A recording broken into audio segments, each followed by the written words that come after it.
Thomas, it's up for grabs now! Thomas! Magic ball from Bergkamp to Patrick Vieira! Oh, would you believe it? Oh, right, what a way to get it! Fabulous solo goal by Thierry Henry. Champions.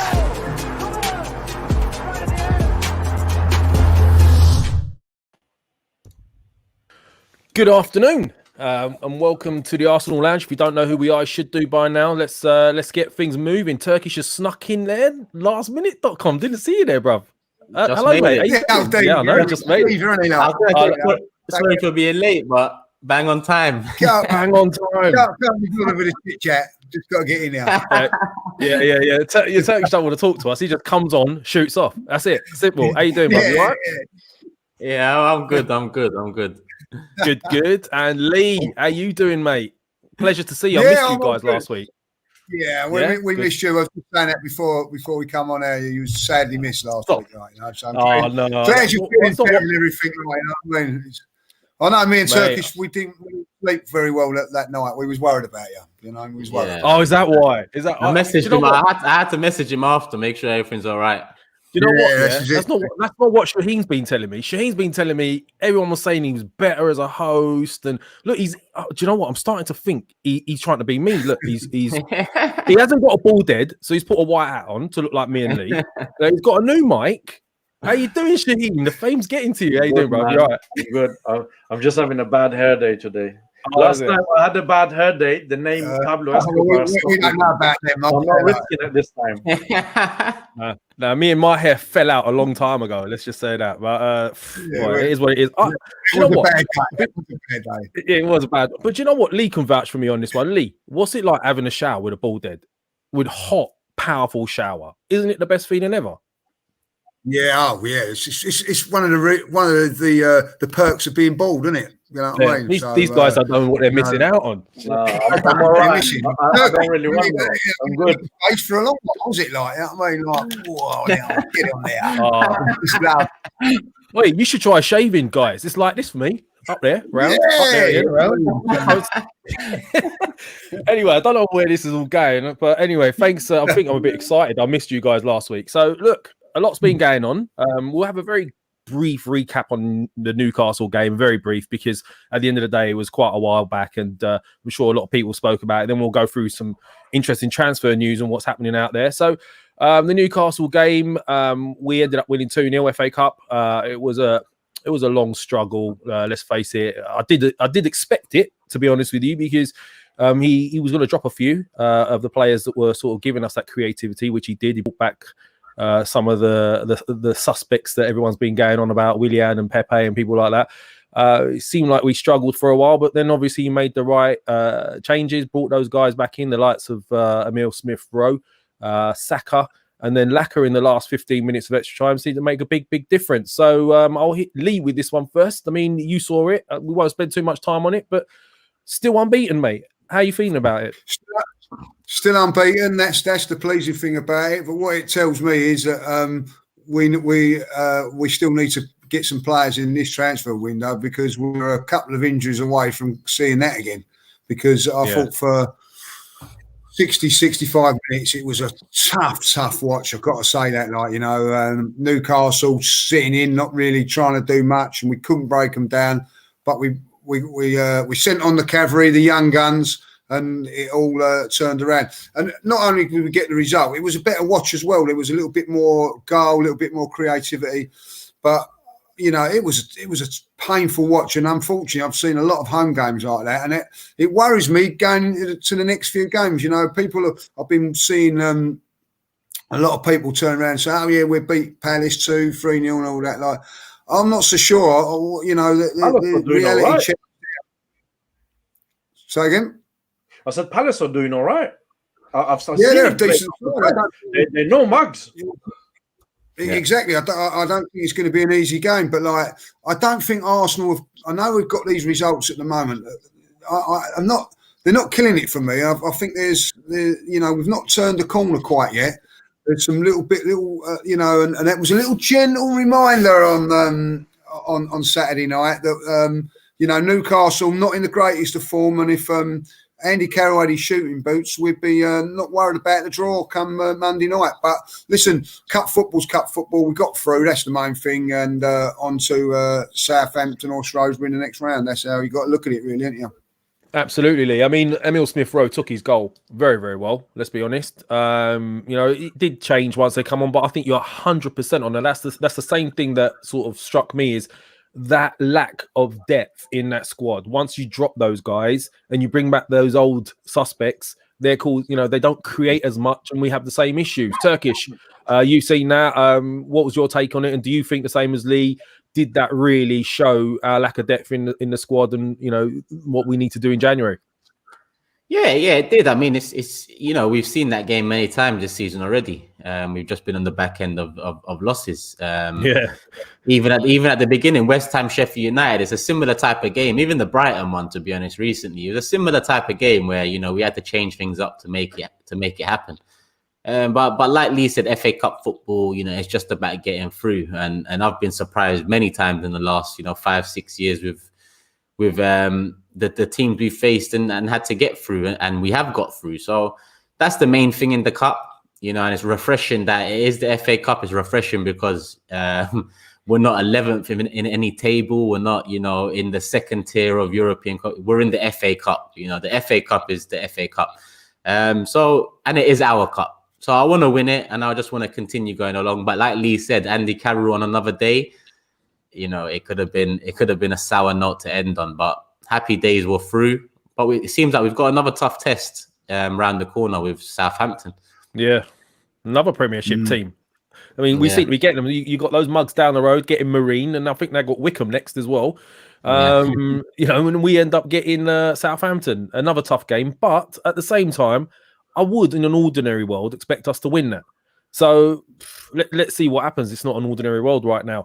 Shaheen, you fake bald man, how you doing? What did you think about it?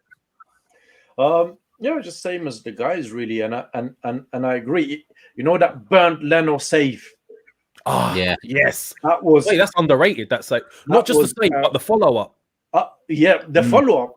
The follow up better than the save. The follow-up was even better for me. Yeah. You know what? Everything just flashed in front of my eyes when Andy Carroll was there, free on a goal, and Leno was in front of him. And you know what? That save, that was a massive save, because if he scored that, it would have been done and dusted. I was surprised, again, how poor Willian was. It's just he's getting worse every time I've seen him. You were surprised? I was surprised how poor it was, because I thought, look, it's the FA Cup. Newcastle aren't great. Come in, show everybody you can do something. It looks like he's not bothered, whatever kind of thing. Lacazette, when he came on, I thought he did well, and obviously he gave it the assist for the goal. Xhaka did all right when he came on. It was a cup game. We got by. But as Lee said, I don't think Palace is going to be an easy game, because I've watched them a couple of times this season that they're all right, and obviously Zaha always does well against us. Do you know what? I do think we're a little bit spoilt as fans, right? Because I mean, Lee can vouch for me. I'm sure on this, being the slightly more senior lads in this little group here. But I mean, FA Cup games, it don't matter what your team's form has been like over the years. It always gets like this when it's a bit. I don't know. It levels out sometimes on FA Cups. And I watched Newcastle yesterday against Sheffield United. Again, the same old boring tactics. So, look, the main thing is we're through. Let's see what happens against Southampton. And long may it continue this unbeaten run. So moving on to the nitty gritty of why we're really here is the transfer sagas that are going on out there right now. There's a lot of talk, as always.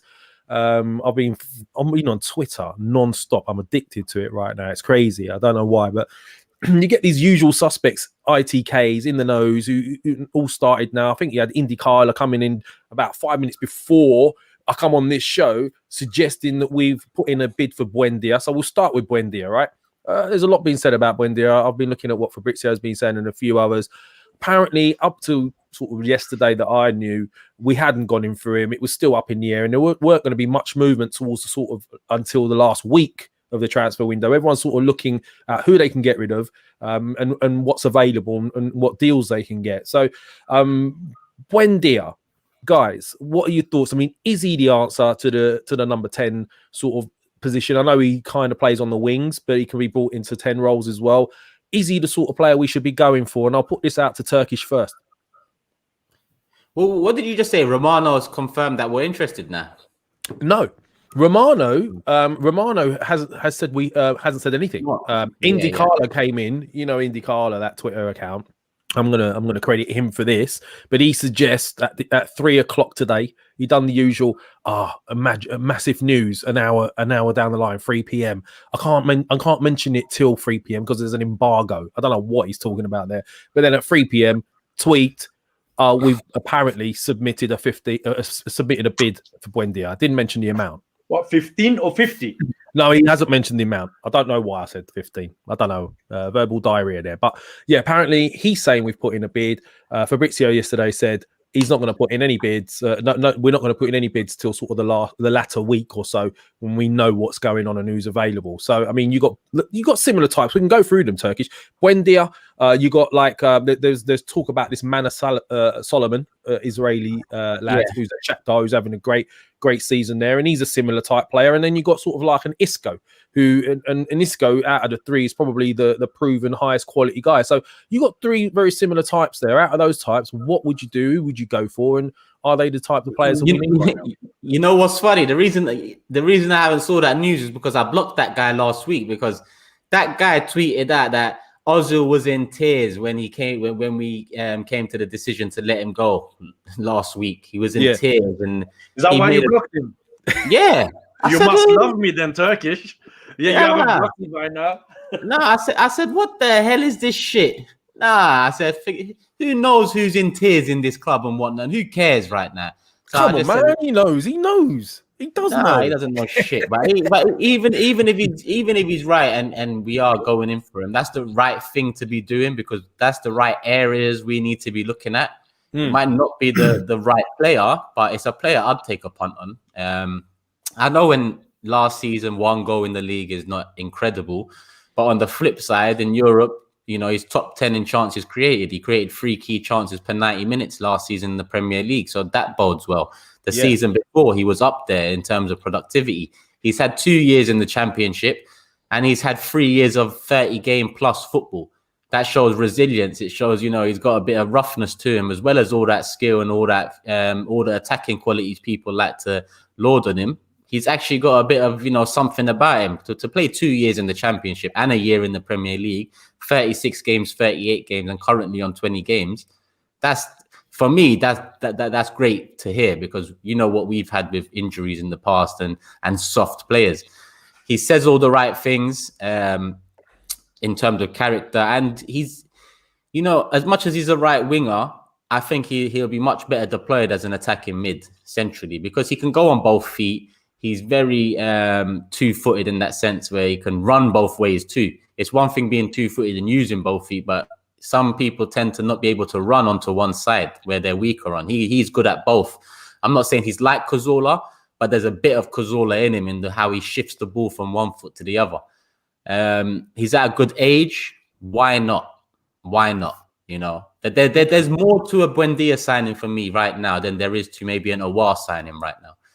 I'd be a lot happier with a Buendia right now. But on the flip side, Basuma, who we've been linked to, is probably someone that I might lean towards right now, because Emile Smith-Rowe coming through the next 5 months. But there's so many problems that I could flip from player and position.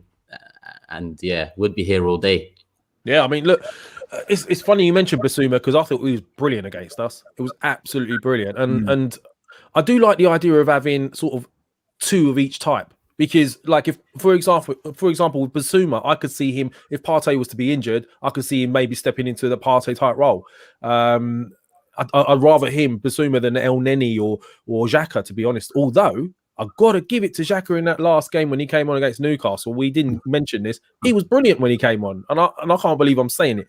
But yeah, I do like the idea of having similar types. I know you want to say something. No. Don't ever get. He was good against Newcastle. You can't knock it. Lee, you've heard the sort of names that have been mentioned. I mean, I'm going to skip Turkish for a bit, let it soak in, and then we'll come back to that. But look, he's mentioned Basuma. I mentioned a couple of very similar players, right? What would you do in this instance with the players that are being mentioned at the moment? Would you go for the Cam? Would you go for a Basuma? Would you go for both? And I mean, some people were saying, I've been reading, I don't know how true it is, we've got 17.8 million to spend. I don't believe that for a minute. But then again, who knows? So what would you do, Lee? Well, I would definitely go now and give Granit Xhaka a new 5-year contract, as much as he wants. Get him done and dusted. Turkish. Oh, let me get my phone. Yeah. He's left. Turkish is left. Turkish, come on. Fuck this. I'm out. I'm gone.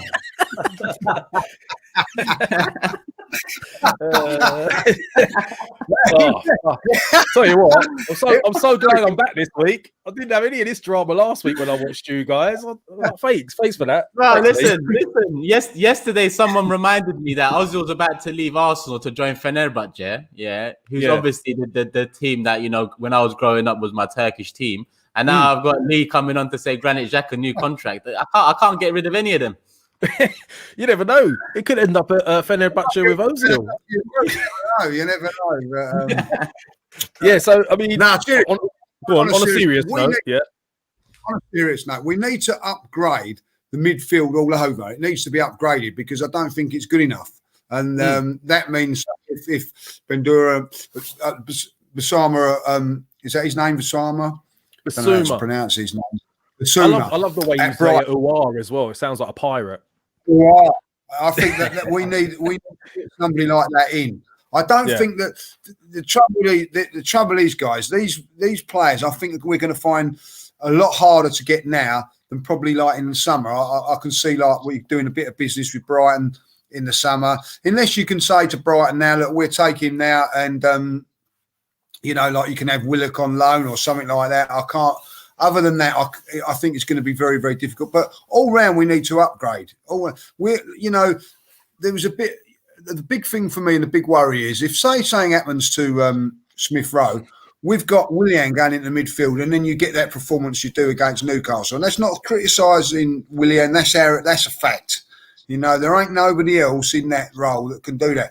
And I do believe the reason that Arsenal have done well is not just because of Smith Rowe's good performances, was obviously there, but it's the actual role he's playing, the actual position that he's playing. It's also giving us options for, like, dare I say it, Granit Xhaka coming on Saturday and being able to use the option of a forward pass. I think in the past we've had the players getting the ball and they haven't got an option there, so they have to go sideways, and it's very, very annoying, you know, like frustrating for them.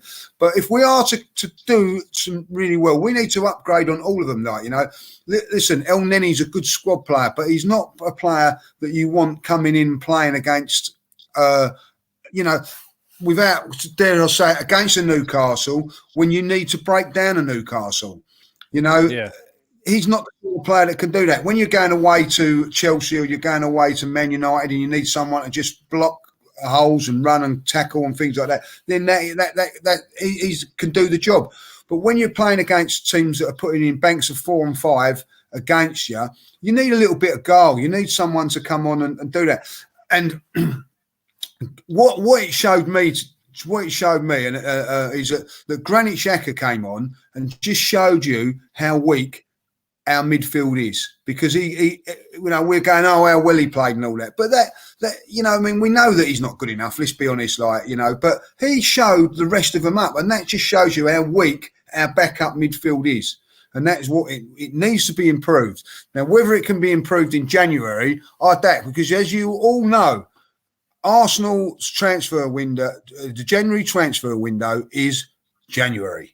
To us, it's nothing else. It's not a transfer window. It's just January, boom and gloom, early nights. And that's it. That's all it is. You know, we don't really do that much of business. And the fact of the matter is, we need these players ASAP. Oh, what's going to happen? We might get them a deadline deal and all that. Come on, boys. We need to be like pushing a little bit more if we're going to be anywhere near what we want us to be. You know, I think we're a couple of players away from being a really, really good side, but we're a couple of injuries, boys, away from being a really ordinary side as you see on the. Yeah, I totally agree with you. I mean, I do 100% believe we need that cam, because if something happens to Emile Smith-Rowe, we're screwed 100%. So I do think we're going to go for somebody in January. I think it's going to be more likely a loan deal. I could imagine someone like an Isco coming in, or Ericsson, or someone like that. Ideally, I'd like to get someone in that we have as we see as a long-termer, future-wise, like a Buendia. I actually like the look of Mana Solomon, and Shakhtar's scouting system is brilliant. If you think of the players they've had over the years, I think it was they had Costa. They've had Willian in his prime, who was actually good in his prime. But they've had some really good players. So this Mana Solomon looks good. I don't think that's going to happen till the summer, from what I've been hearing. So I expect someone to come in, but I would love someone like Basuma, and I want to get rid of some of those midfielders. Shaheen, what would you do right now? What do you think we're going to do? Look, I think for me, as important as this central attacking midfielder is, I think same importance has to go to a backup keeper. Because, yes. Oh my God. He's out on loan, isn't he? They're putting him out on loan, aren't they, Runnison? Yeah, well, if he does go out on loan, I think Matt Macy's, he had the medical somewhere today, didn't he, as well? He's gone as well. Yeah, he's gone. Yeah, so you got to be looking at the backup keeper, because look, I said it a couple of weeks ago as well. If anything happens to Leno, the guy Runnison, if he comes in, any decent shot on target, it could possibly be in. So, yeah, look, we all saw from that free kick. When you catch a professional goalkeeper, you can't catch a ball like that. And then after that, for me, that's the most important one for me. What, the goalkeeper's more important for you than the attacking midfield role? Look, you've got Emile Smith-Rowe now. Yeah, coming in, and I agree with. What if he gets injured though? Yeah, but what if Leno gets injured? Which one we're going to be able to cope less with? Neither. Which one is worse? If Emile Smith-Rowe gets injured, you can bring maybe a Willian or juggle a few things about, But if Leno gets injured, it's going to be a problem. Obviously, look, Thomas Partey hopefully will come back and have a strong second half of the season. It's like a new signing. Yeah, I agree with Lee. January transfer window for us has never been prolific. So I think we'll be looking. I don't think we're going to get a big name. This Oa type. I think it will be maybe a Bonadio or something. But I think knowing Arsenal, whatever they do, it's going to be the last couple of days. Well, look, there's a few names that have been mentioned as well that just drive me insane that you hear of every season. Enzonzi, he's 32. Oh, no, he's being let. Well, apparently so. It was mentioned. He's 30. Well, he's 32. His contract. Yeah, but why would we sign him? I don't see any logic behind that. I don't either. But apparently, I don't know what the truth. You don't know. Every year you get the same names mentioned. The next you're going to get Mvia, and then maybe Capu as well. Those are the names we used to get. Benzema. So who knows? But I don't expect that there's any legs on that. But look, I will say this. Yeah, there's been a lot of thought on the Holding deal, right? With a 5-year contract. We're saying this is transfer talk. The way I see it, this is part of that in a sense, because we've chosen to keep him for the next 5 years. Now, based on his performances, do we think it was the right decision? Turkish, I know you're still smiting with the comment about Xhaka on a new 5-year deal. What are your thoughts on the Holding 5-year deal? Right thing to do, wrong thing to do? Holding's a bit different. I put him in the sell category because he's been a part of us for a long time and he's been a part of the mess and he hasn't exactly helped us or himself. Would I say he's been tainted the same way as a Mustafi or a Xhaka or a Bellerin? I wouldn't, because he makes mistakes and he's not good enough. That's for sure. But he hasn't been a calamity like some of the others have been. Now, that's the best I can say about him. So I've tried to start with the best. And I just feel like, look, we've brought in another 19-year-old centre-back. So we've got two 19-year-old centre-backs. That's Omar Rekik, right? Yeah, Is that right? yeah, the Tunisian, yeah. And we've got a 22-year-old centre back, 23 in the summer. Them two will turn 20 in the next year. That's relatively young, free defenders in the Premier League. And then you've got Mari, who so far has shown good experience, good qualities in terms of leadership from the back. I would have wanted a more robust centre-back to come in with a bit of experience in the summer to be the fifth, centre-back of the bunch. Instead, it looks like we've leaned on Holding. Whereas I feel like, if Holding's fifth choice centre-back, I'm all right with that. Your fifth choice centre-back shouldn't be getting many minutes anyway.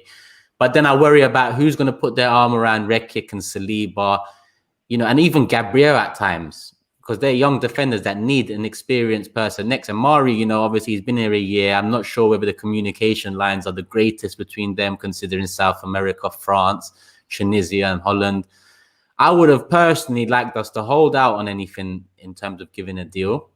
And as funny as it sounds now, look into Ramos or Alaba in the summer, because a lot of wages come off the wage bill. And yes, we will have to, pay over and beyond for them. But it's finally a couple of players that I'd put my hands up and say, well, it's the type of players that I'd actually pay over and beyond for a couple of years, because not only the quality they bring in, but they bring in an aura with them too, especially around Turkish? Ramos and Alaba. Okay. Alaba I like a lot. He's versatile as well, isn't he? He doesn't just play at the back. The only thing with Alaba is he's left-footed. So with left-footed, well, actually, no, he's a bit of both. But with him, we've got Mari, Gabriel. Alaba's probably the better player at the better age. Well, not probably, he is. But Ramos brings in that. Yeah, I agree with you. That attitude where it's like no messing about around me. If someone makes a mistake around me in the game, I expect to see Ramos unhappy and probably talking to them. Whereas now it's heads down. No one really takes ownership. No one wants to blame the other person because it's that, soft core. A player would pick up on that. So if a player would play in front of the defense or alongside Ramos, they know if I fuck up, this guy is going to have words with me. So maybe I should play. Do you know what I mean? It lifts everything up, It raises the bar because you're bringing in someone who's done it all. Champions League, World Cup. He's a goal-scoring centre-back. He's been a dominant centre-back, played against Messi for 10 years plus, had a very, very good rivalry with him, In terms of experience and attitude, Ramos is perfect. Maybe not age and quality right now, but I think, that would have been better for us to do. But what we've done is the easy option, keep Holding. It looks like Chambers will be the one to go because we've already got Rekic, Saliba, Gabriel, Mari. That's 4 centre-backs we've just got in the past year. So it looks like Holding is the one we've chosen to go with as the fifth. And that's it. 5 centre-backs is enough. How many can you have every season? So it looks like Chambers will be the one to be cut. I'm not happy with it, but it's not the most damning piece of business we've done and will do. Go on, Shaheen. Go on.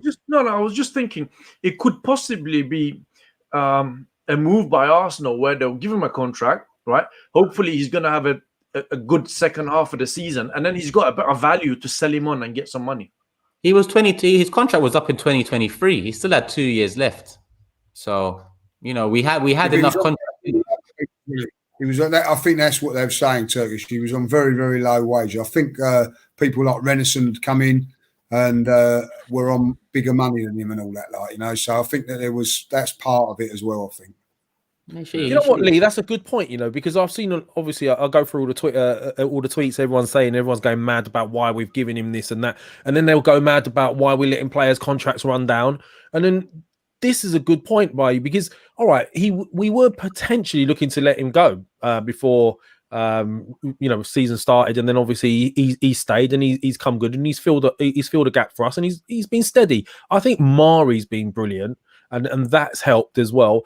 But yeah, you're right. If he has a decent season, but he's not good enough for top flight, he's got that contract. If someone like a West Brom comes in the future or someone like that, then you could still make a bit on him, can't you? So it's one of them. Everyone complains about us letting contracts run down, but then they'll also complain about us giving someone a contract. And right now, out of what we have, he's all right. He's doing a job.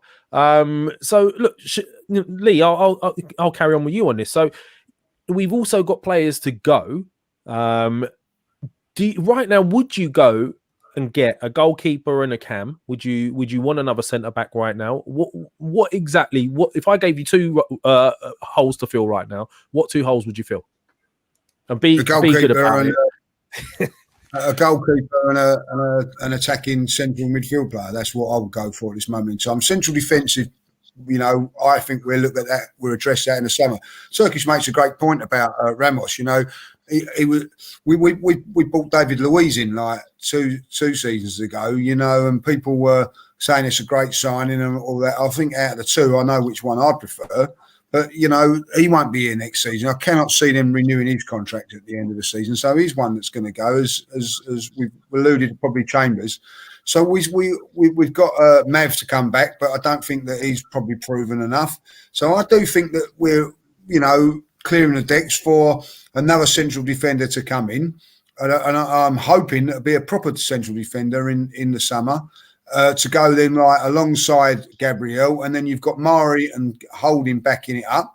Hold on, all of a sudden that's decent, because as Holding has proved over a course of 2, 3, 4 games, he can come in and do a job. Now people are now going all mad about Holding.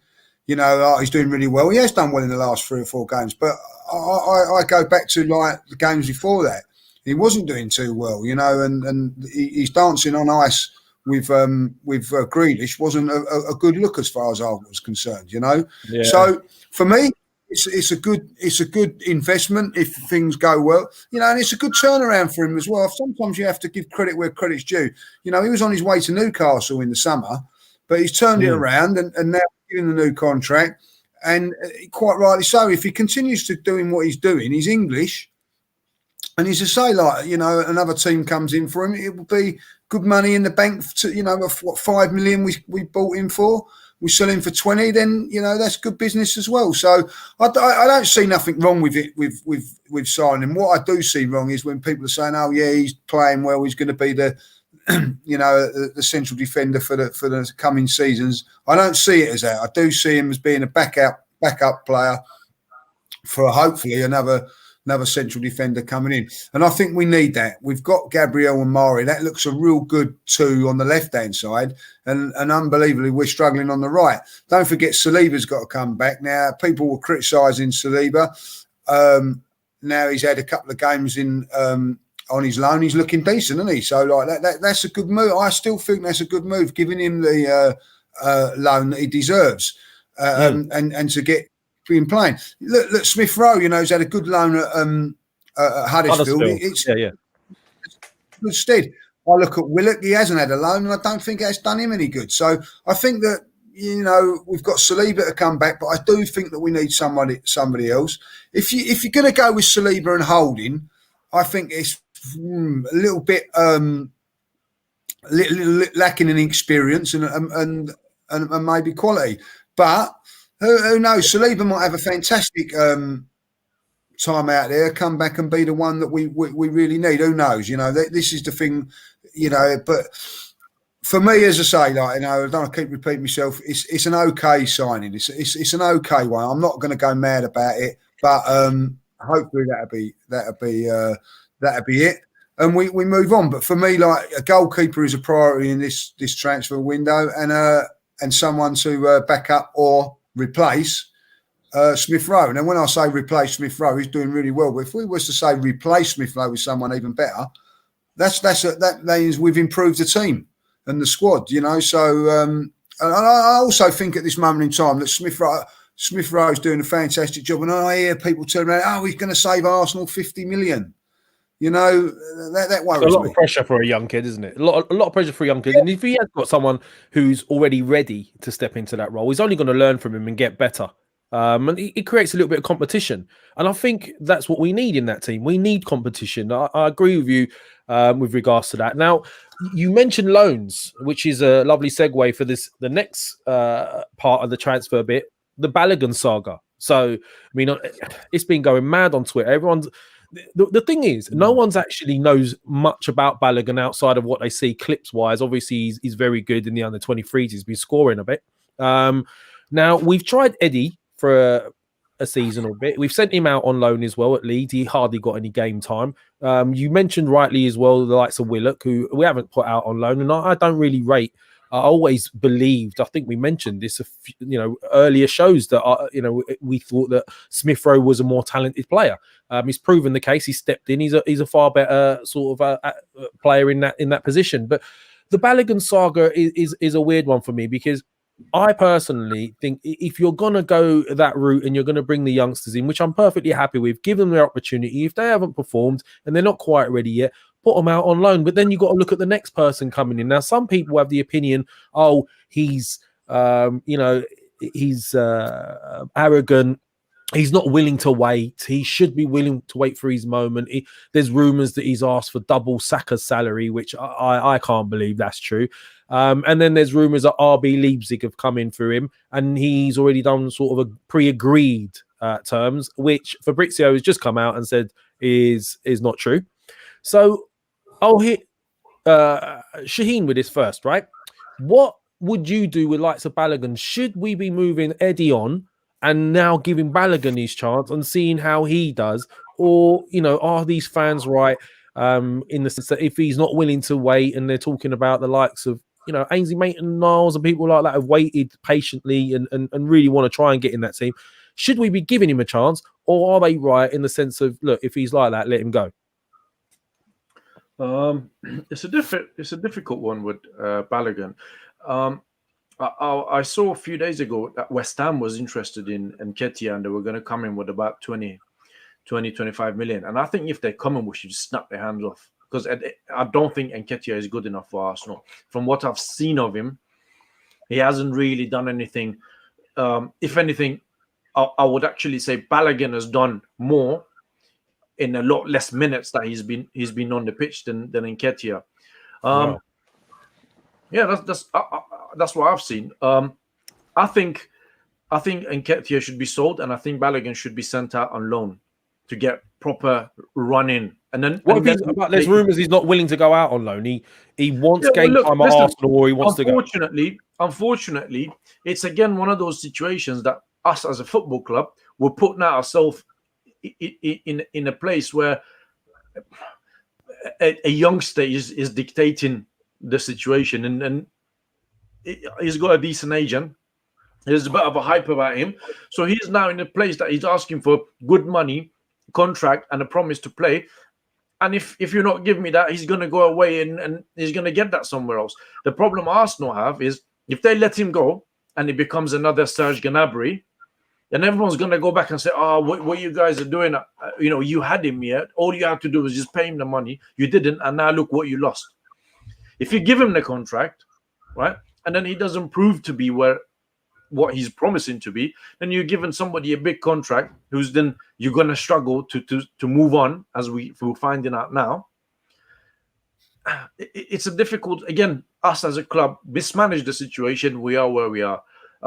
If the boy, if he's so confident in his ability that he doesn't even want to go out on loan, and just give him a couple of games of run, bring him every now and then. If he does well, then you got to look at it and make a decision as a club. And if he doesn't do well, then just let him walk away. I think he's going to go. I don't think he's going to stay. If this was going to get sorted out, it would have been sorted out by now. So according to Fabrizio, he wants to stay. He loves the club, but the agent wants to make sure that they do the right thing for him. Turkish. Yeah. Isn't this look, this is, I'm just playing devil's advocate. Is this the type of player that we should be having, in the sense that he's so hungry, he's not willing to settle for second best because he believes in his ability so much that he's probably looked at the likes of Eddie and gone, mate, I'm better than him. I want my shot. Isn't that the type of player we want, or is that arrogant in your opinion? And what should we be doing with him? No, you've got to want players that think they're better than the one in front of them, because if you don't have that, then you don't get that extra drive. I agree. And motivation. And so I think you need that, and I think every player should have that. But it's not the be all and end all. It's the way you use that. Do you use that to feed your ego, or do you use that to motivate you? Off the pitch, to get training better, to get your name buzzing better.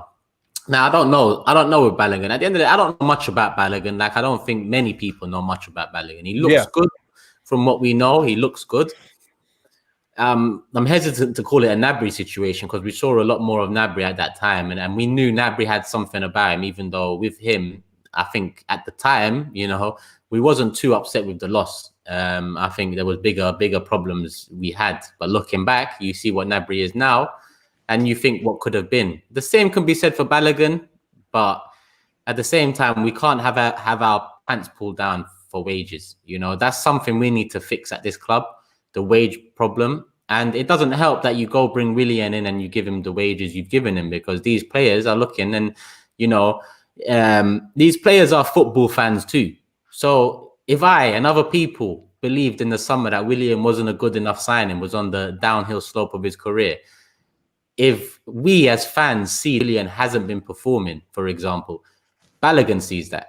But Balogun also sees what the club offered him. He also sees what the club have, how the club have mismanaged money. His agent sees that too, which is probably a bigger problem, and it's the club's fault at the end of the day. If you give a platform to the players where the players want to play and want to, RB Leipzig, Dortmund, and a few other teams in and around Europe, they're teams where young players go to because they know they've got a good platform where they're going to be given game time, they're going to be given support, they're going to be given, one-to-one training and all that, because these clubs look to profit off them in a few years. Arsenal don't have a good enough platform for the youngsters. We're creating that right now with Saka, Emil, Martinelli, hopefully Saliba coming through. That's being created, and maybe in 3 to 5 years, the young players coming through the academy will stick with us a lot more than they have done recently. Because it was only a year ago, Saka was in contract negotiations and it didn't look like that was going well, but it did in the end.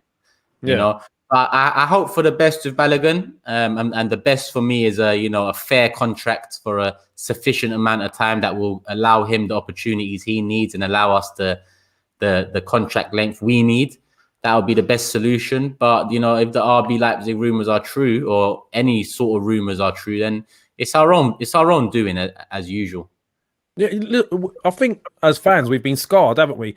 I remember watching Gnabry and thinking he was far better than what we had. Until he got injured, and then he's gone, and look what happened with him. So I get where the fans are coming from. I don't understand why some of them are so insistent on him, because as you rightly say, and I'll admit it as well, I haven't watched him enough. He does look good. He does look like he's got a bit about him. My thing is, I've seen enough of Eddie to suggest, in my opinion, he's not good enough. Lee, the Balogun rumours, the situation going on. What's your thoughts on it? Would you keep him and let Eddie go on loan, or even sell Eddie? I mean, the big transfer window is going to be the summer. That's going to be the most interesting. But would you? I mean, is it valid with the fans right now to feel the way they do? Should we be keeping Balogun? Should Eddie be going? I think what's happening, I think it is with the fans, is that the fans ain't stupid. They can see. They watch it with their own eyes. We know what they see with Balogun. They can see that. Excuse me. They can see that he's the good player. Probably feel that he's better than Eddie. He's shown more than what he has done than Eddie in the brief time that he's been there.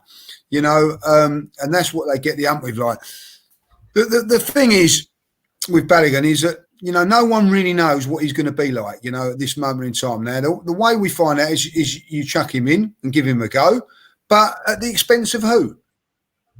At the expense of who you're going to chuck him in? You're going to put him in front of Aubameyang or Lacazette at this moment in time. What you're saying is, you're all right. You're going to put him in front of Eddie, but Eddie doesn't start.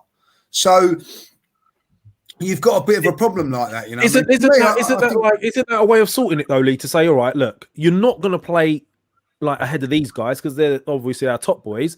But look, what we'll do is we'll get Eddie out on loan and we'll give you your chance. Wouldn't that help? Do you not think that would help the situation? He's not going to get the chances that he wants. You know what I mean? Like what I would do is try and tie him up to a contract and then get him on loan for 6 months to a year. That's what I would try and do. Why can't they say, look, we'll stay here like other teams do, and then go and put him into somewhere else for a year. And then in a year's time, Lacazette won't be about. Aubameyang will be a year older. There's your chance to come into the team. Now, listen, these things have happened all through football.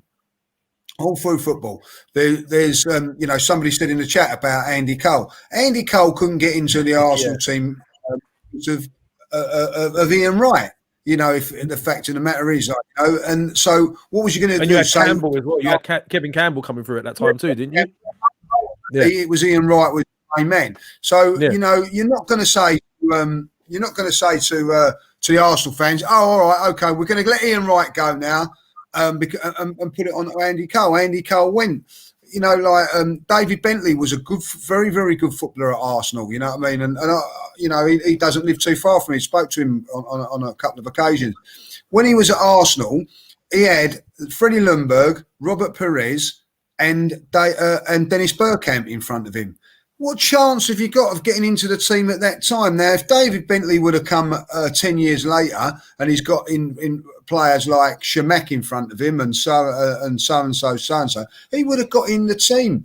It's just timing, you know what I mean? And so if I was Balogun's agent, I'd be saying, look, the timing's not right to be an Arsenal player at this moment, but that doesn't mean to say it's not going to be right in a year's time, So for me, I would try and, and that's the same for the manager, convince him to stay.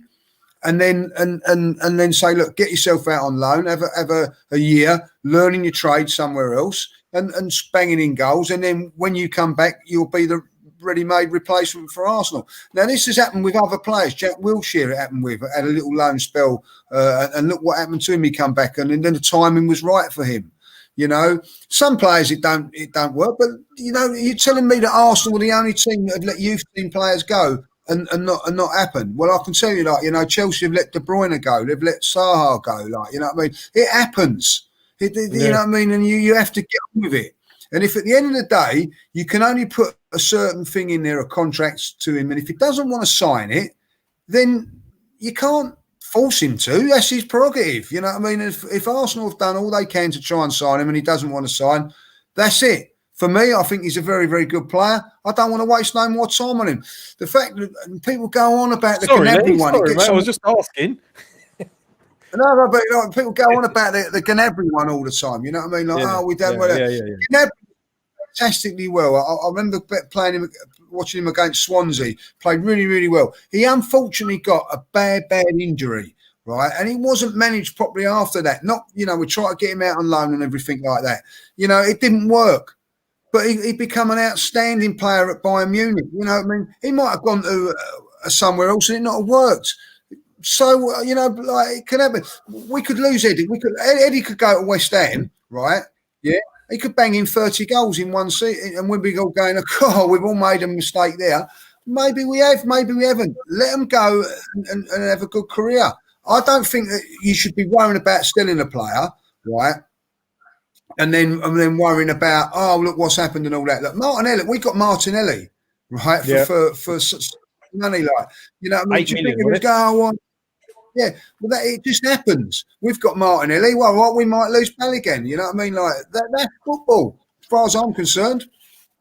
Yeah, all right. You heard it here first, fans. Yeah, and you know what the bigger issue is. Yeah, like Man United would lose Pogba, but they didn't regret it too much. I know they signed him back, but it's not like the fans look at that as a big point in their downturn. Sancho at City.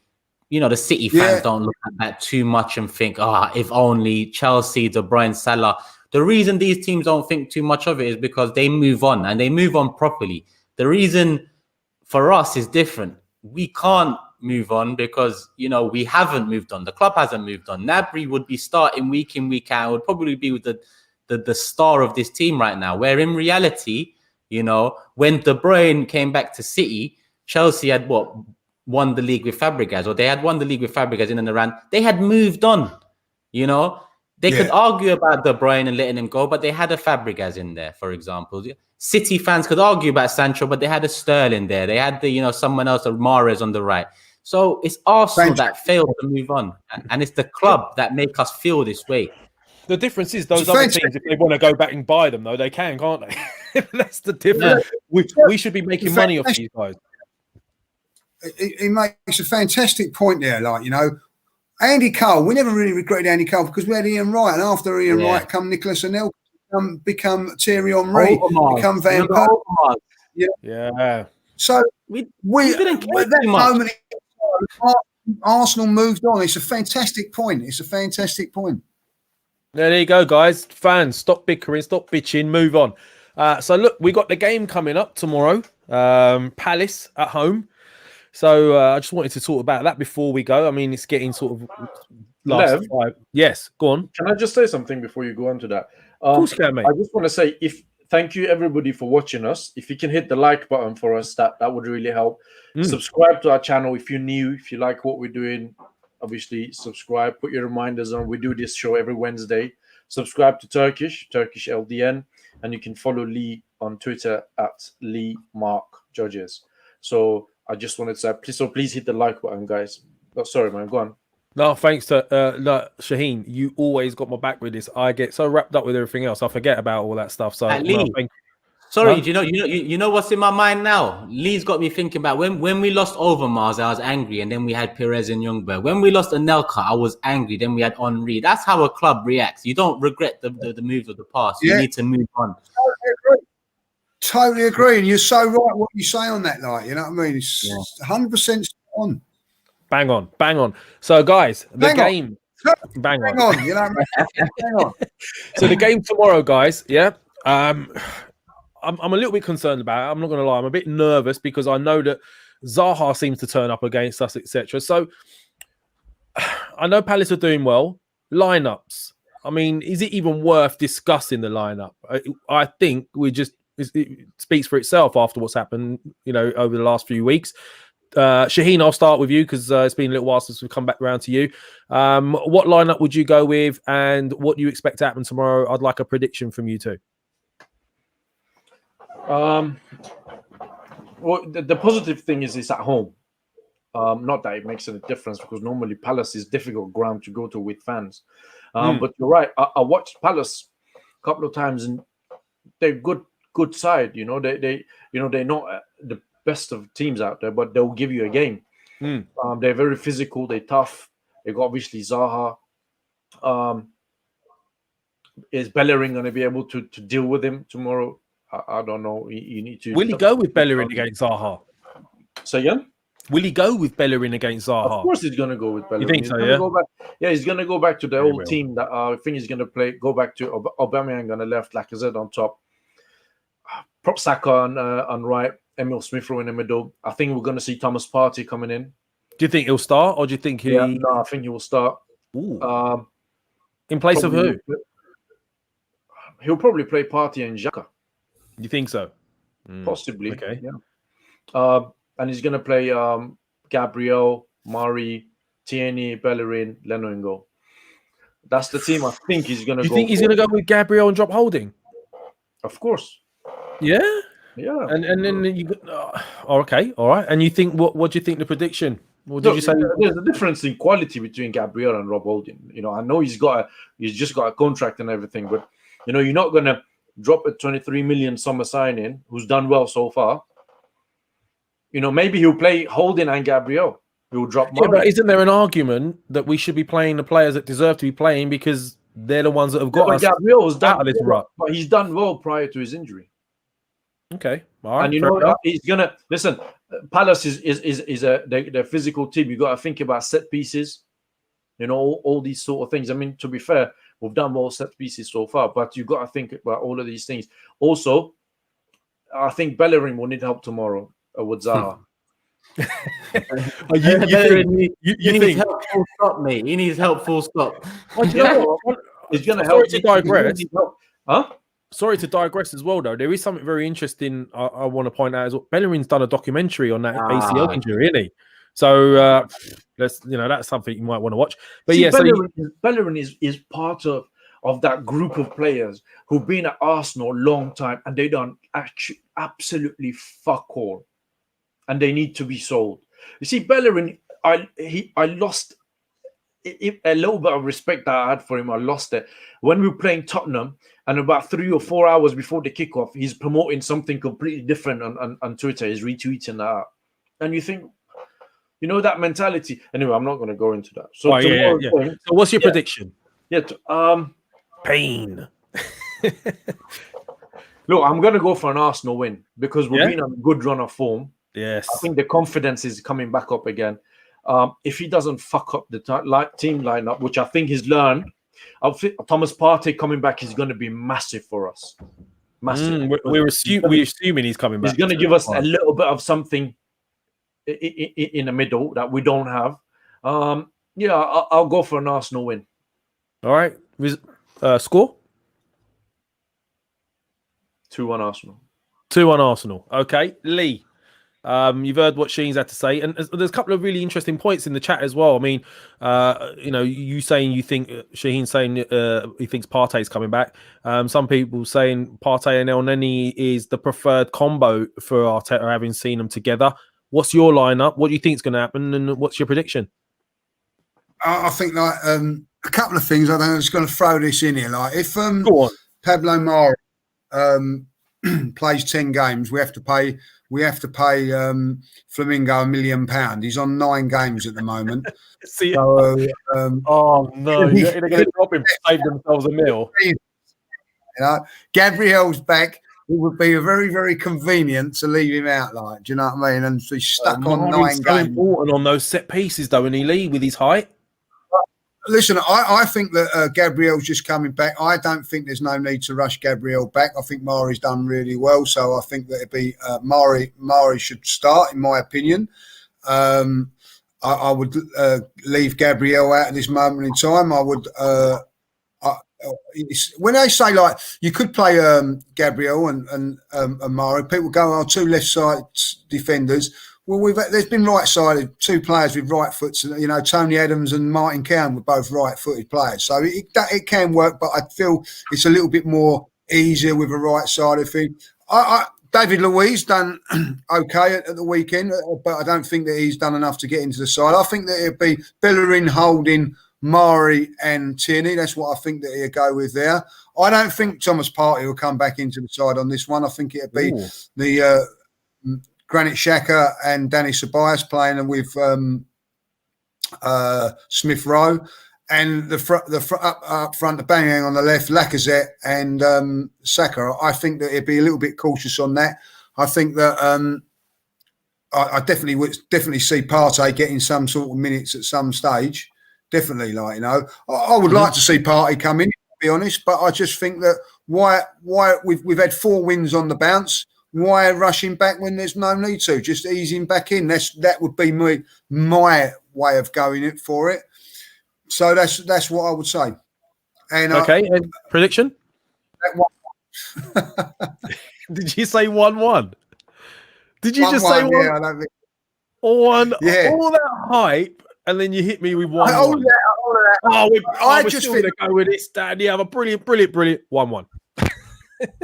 Now, the reason I do think this is because all of Arsenal's weaknesses is Crystal Palace's strength. They sit on they sit back a little bit, and they've got people that can hurt us. This is why Palace beat Man United earlier on in the season.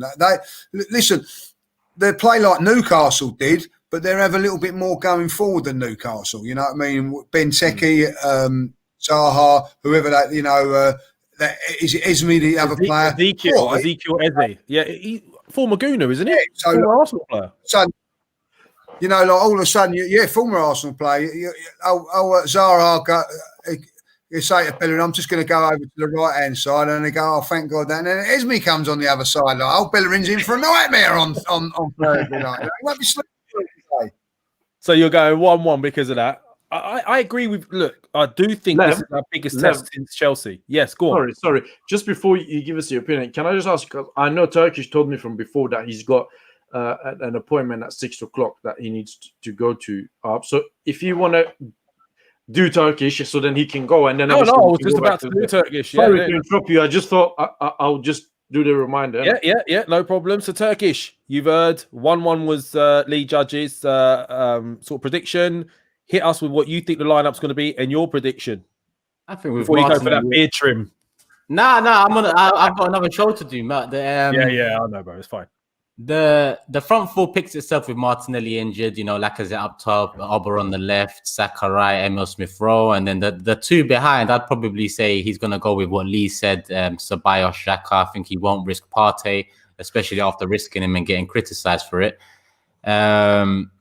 defensively, it's interesting because Bellerin's going to get torn a new one. He shouldn't be playing. He shouldn't be playing against Palace, but he's gonna get it. You know, and it's going to be similar to the Villa game on that side for him. It's how much has he learned from the Villa game? Let's see how much he's learned. And I think centre-back wise, I think he'll go with Holden and Amari again. Like Lee said, I think he'll just stick with what's worked recently and then bring Gabriel back in over the next couple.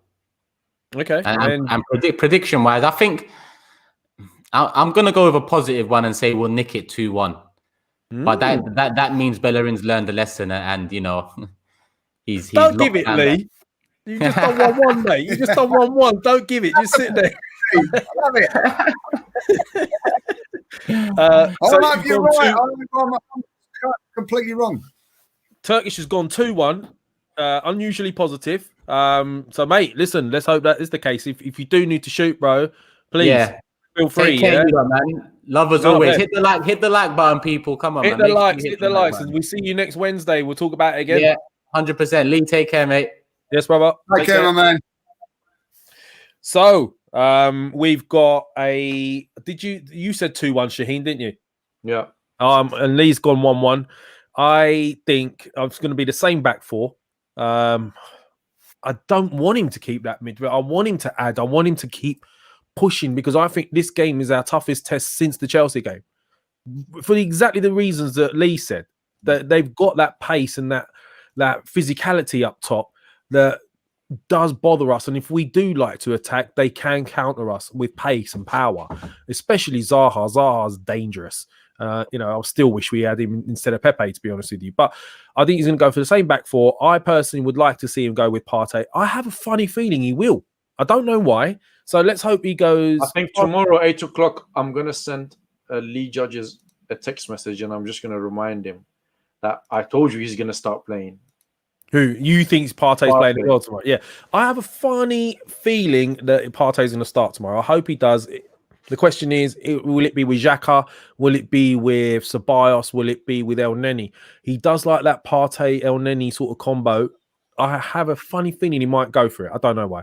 And then you got ESR in there, and then you got Saka, and hopefully he plays all those guys. It's going to be a tough game. I am going to be very worried about the counter. I think we're better equipped aerially since Mari's in there. So I'm going to go with a 2-0. We're going to keep another clean sheet. 2-0, clean sheet. We move on. There you go. 2-0, that's a bit optimistic, right? Yeah, I know. I've come back to optimistic Lev, overly optimistic Lev. I don't do anything by halves, mate. I'm either overly pessimistic or overly optimistic. I'll never do anything by halves. So that's where we're going with that. A lot of people in the chats are saying I think Partey should start. Some others are saying Maitland should play in right back instead. That's not a bad shout. Look, there's loads of opinions, guys. So I mean, at the end of the day, we'll see what happens tomorrow. I think we'll start to look at wrapping things up now because we've been at this for an hour and a bit, and we've all got our own plans in the evening. So, is there anything else anyone wants to cover or say or drop in that I might have forgotten or you might want to bring up? Lee, you doing the finger point? Dad dance. Someone just said in the chat that am I still friends with Claude? Of course, I'm still friends with Claude. You know what I mean? So why wouldn't he be friends with Claude? Why wouldn't I be? Yeah, I don't know why wouldn't I be friends with Claude? You know what I mean? Me and Claude are, very weird. But yeah, of course. I was actually speaking to him today. So texting each other. So is he okay? Sure he's okay. Yeah, he's not been that well. Like us all. So, but nothing serious. He hasn't got the COVID or anything like that. Well, he's like what we're all having at the moment, the flu and the cold and the bit of COVID. I'm not sure if he's got COVID, but he's on the mend, and I think he's we're all good. We're all good. There you go, guys. You've heard it here first. Lee judges his personal life. You're hearing it. He's still friends. Yeah. He's got friends. He has got friends. So look, guys. I mean, yep. West Mids rightfully reminds us it is a London derby as well. So don't forget that. I am happy. That's good. Yeah, I'm happy that there's no Palace fans, because I tell you what, they do make a lot of noise when you hear them. I sit right near the away fans where I sit, so I'm quite happy they're not here as well. Somebody wants to say hi to you, Lee. Hello, Lee. Mikel Arteta, mate. Look at that. Oh, hello, Mikel. Nice. I'll call you tomorrow. Don't draw. We want to win. Yeah. Otherwise, you won't be friends. So, guys, it's been a pleasure being back. It's been a lot more sort of frantic than it was last week. I think Shaheen had the easier ride. But look, it's been great being back. Great being back with my fellow brother from another mother. And Shaheen, you can keep trying, but it's not happening, mate. And guys, listen, pleasure in the chats as well. Let's hope it's a positive result tomorrow. We'll be back on Friday with Friday Fan Cam, as always. Oh, there is another thing we need to mention. Sunday surgeries are returning, Shaheen. Did you know that? Yes. Yep, we got Sunday surgeries returning, and we're going to have Harry Symeou coming on from the 24th, I believe. He's going to come and add some of his technical nous and knowledge to get prior games or games coming up. Just give us breakdowns, etc., and we can quiz him on things like that. So please look out for that. Look out for the notifications. I am going to be doing a mental health show as well called Mind Matters, which will be returning on Sundays. So look out for that too. Notifications will be coming out.